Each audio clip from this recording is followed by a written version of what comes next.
Hi guys, thanks so much for watching. Welcome back to my channel, and if you are new here, welcome. Please make sure that before you leave you hit the red subscribe button. I would love to have you. Today's video is going to be a budget video. Some of you have reached out to me on my Instagram and told me that a lot of videos I have posted on my Instagram story were really helpful about the way that I choose to budget, or please share with me your method for budgeting. So today I'm going to take you through all of the worksheets that I use, my budget binder that I have, the system that I have created that works for me. Granted, this may not work for you, but me hopefully sharing my tips are going to help you in your financial journey wherever you are. So if you are interested in learning how to save a little bit more money every month, then go ahead and keep on watching. Okay, so the first thing that I want to show you guys in starting my budget is this binder that I have right here. So my mom got me this binder when I bought my house, and it's pretty big because the idea is that I'm going to keep about a year's worth of budgets in this binder, including extra printed worksheets and things like that. All of these printed worksheets that I have found, I have gotten online from some other sites, some really amazing sites about budgeting. Disclaimer, I am not a financial advisor. I'm not a financial planner. I am really not an expert in this. I'm just sharing my personal experience with using a budget binder and really keeping track of my expenses. And my hope is that by sharing this, it will help some of you too. And that you don't have to take those steps to go and see a financial planner because you've got a handle on your finances without one. So I am going to zoom in a little bit so you guys can see hopefully a little bit better of what exact worksheets I use and what we're working with. Okay, so here we're starting off with my expense trackers. Actually, at the beginning of my binder, I have a bunch of blank worksheets for all the things I'm going to show you, just because it makes it really easy for me to grab what I need if I already have it printed out. So again, I will link all of these papers and all of these worksheets and templates down below in my description box for you guys. But I want to show you the first thing here, which is my expense tracker. So I use this to keep track of all of my variable expenses. What do I mean when I say variable expenses? So let's talk about the difference first between fixed and variable. A fixed expense is something like your mortgage. It's always the same amount every month. If you're renting, it's your rent payment. It's the same amount every month. Okay, a variable expense is something like gas. So every time I buy gas, I track on here how much I spent on gas, because sometimes it's $20 to fill up and sometimes it's $25 to fill up. It changes. So that's a variable expense. The amount of times in which I purchase gas in a month may also be different. Groceries are a variable expense, right? I run to the grocery store and pick up a few items and it's $10, or I make a huge grocery run and it's $60, right? That's going to be a variable expense. Okay, that's what I'm putting on here. Now, some people choose to be all cash spenders if they use some kind of expense tracker. I'm not an all cash spender. I don't have any debt. I'm coming into this with just wanting to track my spending. So this is everything I put on my credit card. All right, so you can see here at the top, I have date, which is where I put the date of the when I spent that money. Payee is where I spent that money from. So, maybe I went to Kroger and bought groceries. Maybe I went to Wawa and got gas. The description is where I write what it is that I bought. The amount is the dollar amount that I spent. And the category is really important because that tells me where in my budget that money is coming from. My budget that I'm going to show you in a minute has different categories, and it's very important that I track on here which category that's coming out of so that I know to subtract it from that amount in my budget. All right. This is my expense tracker. Now let's move on to the monthly budget template that I use so I can show you all the different categories that I have set aside for that. Okay, so here is where I keep my monthly budget for all of my expenses, both fixed expenses and variable expenses. So let me show you a blank worksheet that I use here. So here I have my monthly budget worksheet. This is a blank one. And again, I will link this for you down below. It has a couple of different sections. It has the income section where you write your incomes. It has an expenses section where you write what you've budgeted for each category. And then it has a savings section down here for what you should be saving. All right. So I am going to take you through how I would do this. Now, I'm going to do for you a imaginary budget. This is not my real budget. I'm not personally comfortable yet putting all of my numbers out there on the internet, but I'm going to show you how I would do this with imaginary numbers. And to keep it easy, I'm going to use whole numbers to do this. So the first thing that I would start doing is write the date at the top. So if this is my budget for March 2020, then I would write at the top March 2020. Okay. The next thing I would do is write my income in here. All right. So maybe I have two incomes. Maybe I have a husband and a wife. So income number 1 and income number 2. All right. And let's say that the income number 1 per month from my spouse is $3,000 a month, and let's say my income is $2,000 a month. Okay, so that means monthly, all right, I'm bringing home $5,000. Now, a great place to start is with a savings goal. Let's say I have a goal to save, of that $5,000, I want to save $1,000 of it every single month. Okay, so then what I would start doing is writing in my fixed expenses and seeing, is that logical? Does that make sense? Based on my budget, can I feasibly save that amount of money? All right. Fixed expenses go at the top of my expenses because those are things that you have no choice but to spend money on. So the first thing I would write would be my mortgage. Or if you're renting, you would put your rent. All right. Let's say for the sake of this, that the mortgage on this house that this imaginary person lives is $1,000 a month. Okay. Then let's pretend on our imaginary budget that they have auto insurance. And let's pretend that's an imaginary $100 a month. Then they have, in addition to that, a utility bill, they have water. They have a utility bill of electric. They have a utility bill, you could consider this a utility, your cable or internet. Let's pretend that monthly water is about $100, electric is $100, cable internet is $100. All right, again, these are all imaginary numbers. All right, let's say they have a cell phone bill. That is also $100. You can see so far, all of these things I'm putting on my budget are fixed expenses. They are usually the same amount of money every month. Water and electric may fluctuate. I would always say budget for higher rather than lower on that. Okay, so in addition to these things, they may have a trash bill. Maybe that's, I don't know, $20 a month. Maybe they have a gym membership. You could argue maybe a gym membership isn't a fixed expense because it's not necessary, but let's say that gym membership runs both of them $50 a month for the two of them. Now, at this point, this is a pretty good start in terms of fixed expenses. These are things that this imaginary couple doesn't have a choice but to pay for, all right? And it's about the same set amount of money every single month. From this amount of money, they can begin to determine about how much to give themselves for their variable expenses. What's a reasonable amount of money to budget for groceries? What's a reasonable amount of money to budget for gas? What about home items, personal care items? So now that we filled out our fixed expenses, let me show you how I would go about doing the variable expenses. Okay, so I've gone ahead and filled in all of these variable expenses down here at the bottom. Again, this is just an example and all these numbers are rounded to whole numbers. So I put a divider here to show you, here are the fixed expenses, here are the variable ones. So for this particular couple, I've given them a $200 gas budget, a $300 grocery budget, $100 for personal care, $200 for home, $100 for car, $200 for fun, $100 for miscellaneous, and then I'll explain what this is in a moment. So these are variable expenses here at the bottom, which means that they could potentially go over or come under in any one of these categories, all right? For example, if they are hosting for a holiday or they're hosting for a party, maybe they spend over their $300 in groceries. That's a variable expense because you don't know week to week how much you might need in groceries.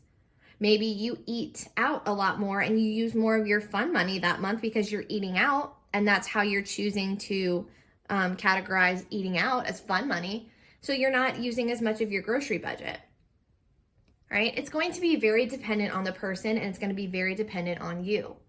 All right? This can be changed to fit your lifestyle and your needs. This is just an example. All right? The cushion down here, the checking cushion, is because once I take the income at the top and I've subtracted all of these things, there's going to be a certain amount left. And that's what I'm going to put down here into savings. Hopefully, I'm going to be saving this imaginary person a certain amount of money that they want to put into their savings account. That would leave their checking account at $0. If I transferred the rest of the money from their checking into their savings, I can't leave a person with a $0 balance in their checking account. So I always like to have a cushion or leave a little bit amount of money in the checking account so that you don't have a zero balance in your checking. You have to determine what a good amount is to leave in your checking. For me, $1,000 in my checking account is what I want to leave in there just in case. I don't want to overdraft my account because a bill is high that month or something has happened. I want the majority of my money sitting in my savings account, but I can't have a zero balance in my checking. So leave a little bit amount of money in your checking account as a cushion for those situations. So now I'm going to show you how I would go about filling in. This is the budgeted amount. This is what I budgeted for. Now I'm going to show you how I go about filling in the actual amount. So obviously looking here at income, all right, that person number one, that spouse number one is going to make their $3,000 that month, and spouse number two is likely going to make their $2,000 a month. All right. It may be a little more tricky for you if you don't make the same amount of money every month. Maybe you have a job where you get paid based on commission or something. You might want to do your budget a little bit differently. I know that I make the same amount of money every month. Every 2 weeks I get paid and it's always the same amount. So that's how I'm choosing to base my budget. Okay. Now, all of these fixed expenses for the most part should be the exact amount that it's in the budgeted category. So they would know whether their mortgage is $1,000. They would know their auto insurance is always $100. They would know their cable internet's $100. Their cell phone bill's probably always the same, and their gym membership. Now, the things that might fluctuate would be the water, electric, and gas and trash. So, I don't know, trash doesn't usually fluctuate, so we'll just say that's $20, but water and electric for sure. So we have $100 budgeted, but let's say in their budget, they went over and they spent $120 in water that month, and their electric bill is also $120. So then that means over here in the difference column, they're going to have to do the math for that. So they now have a negative $20 and a negative $20 in those two categories. Whereas the rest of the categories, they spent exactly what they had budgeted for. There's a $0 difference, and same with their income. There's a $0 difference. So that means that negative $40 we have to make up somewhere else in our budget. Maybe that's $40 we don't put into savings, or maybe we can find a way to pull it out of here. All right. So I'm going to do the same thing for my variable expenses. I gave myself $20 or $200 for gas. Let's say I came in at exactly $200. I gave myself $300 for groceries. Well, something happened this month and I spent $350, or this couple spent $350 instead. All right. Personal care, they did $100. Home they did $200. Car. This is for setting aside money for your car, like a car maintenance, a car repair, or, God forbid your car breaks down and you have to buy a new one. So this should always be $100 unless you're getting an oil change or you're getting a car repair or something. So let's say that for this couple, they wanted to set aside that $100. They didn't spend it. They didn't need to. So they just saved that $100. That transfers over for the next time they have a car repair. All right. Fun money. Oops. Something happened this month. They spent $250. All right. But they only spent $50 of their miscellaneous category. They didn't have a lot of miscellaneous expenses. And of course, you leave that $100 in there for your checking cushion. So now you have to go back and do the difference. $0 difference They spent over 50 in their groceries, so I'm going to write negative 50. They did the exact amount on personal care and home. They didn't spend any of their car money, so there's no difference there, but they spent over in their fun budget, $50. But they're saving $50 because they only spent half of their miscellaneous budget.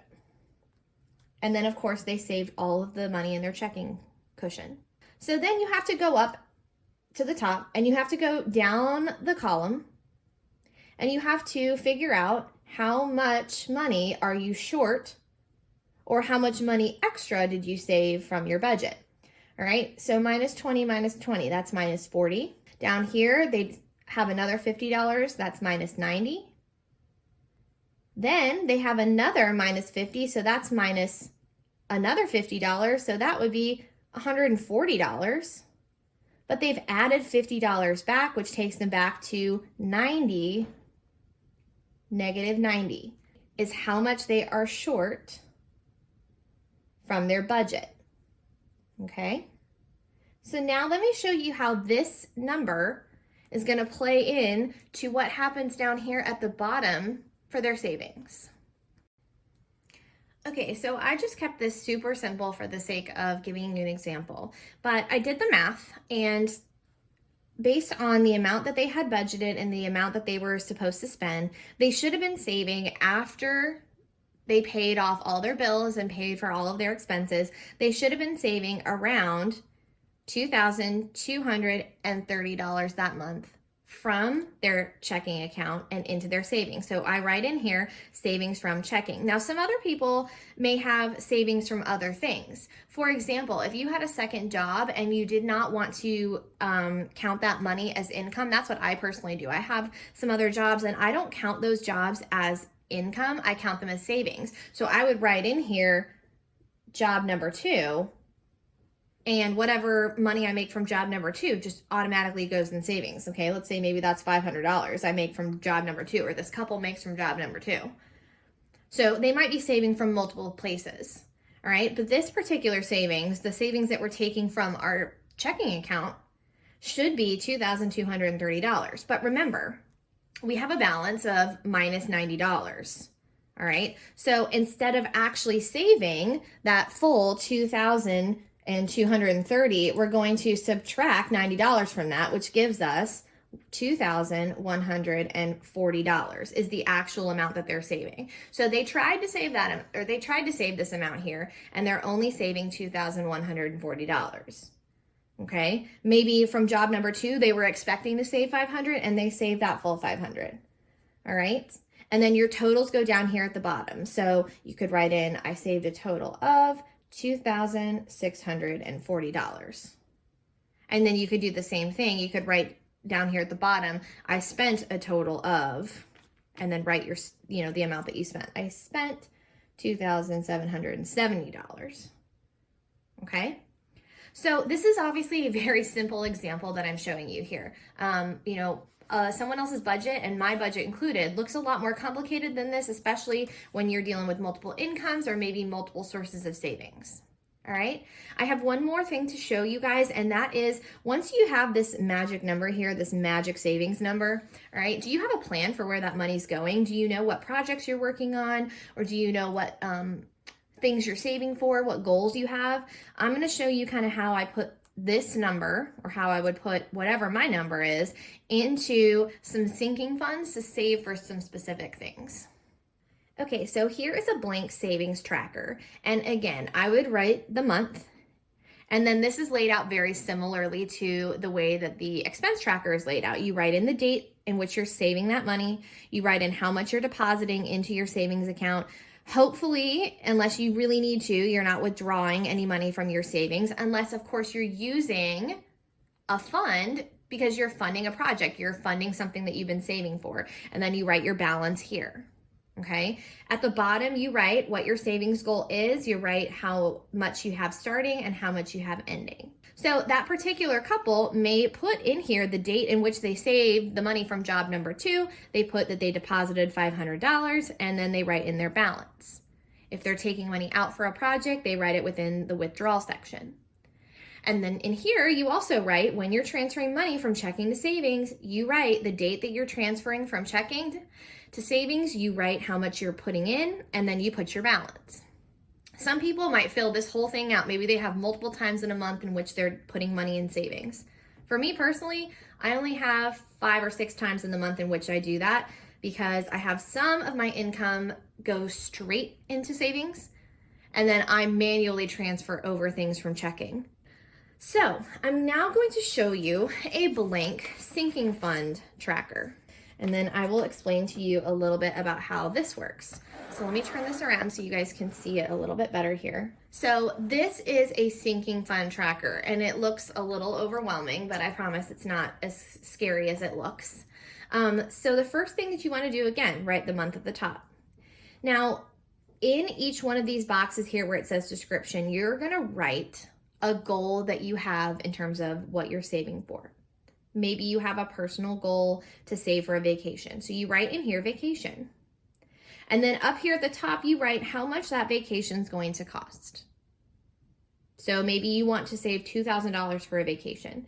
Then you're going to put in here, what is the percentage you have saved and how much you have left. Maybe you haven't saved any money, so it's 0% you saved and you still have 100% left to save. All right. When you decide to take some of your money from your savings and allocate it for this particular fund, you're going to write the date in which you do that. So pretending that today you write the date in, you write money from savings, or you write, where that money's coming from. Maybe it actually isn't coming from savings. Maybe you got money as a gift, or maybe you got money from somewhere else and you're trying to apply that to, your sinking fund of going on vacation. That's fine. But you write in your description where that money's coming from. And then how much is it? So maybe this month you saved $100 of your money in your savings account you're putting towards your vacation. All right. And then over here, you would write the subtotal. You have $100. Okay. And then you go on to the next sinking fund. Maybe you have another one, and maybe it's a bigger project. Maybe it's not a $2,000 savings that you're aiming for. Maybe you're trying to do something really expensive, like remodel a bathroom. Maybe it's like a $5,000, $8,000, thing that you're saving for. You would do the same thing. You write up here your savings goal. How much have you already saved? How much you have left? All right.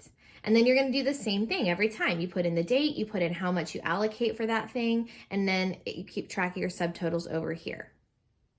Then when you make a new sinking fund tracker, when you make a new tracker, you're going to take whatever money you saved from the previous month and do your math at the top. How much did you save already?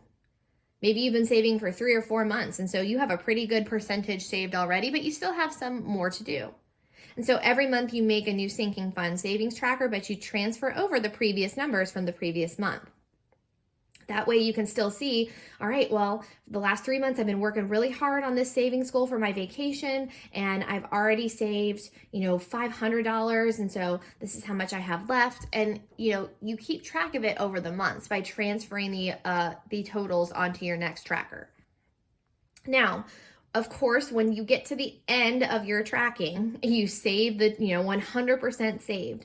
That's where then you would take that money out of your savings account. So then that's where, when you go back to that blank savings account paper, so here's my blank savings tracker. So if I had, money in my savings account and it was like, oh man, I saved for that $2,000 vacation, maybe I see a withdrawal of $2,000 because I booked the vacation.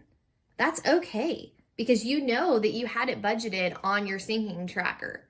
How amazing is that to know that you worked so hard to save for something and you have that financial freedom to be able to do that, all right? So of course, different people's savings trackers and different people's sinking fund trackers are gonna look different because we all have different financial goals.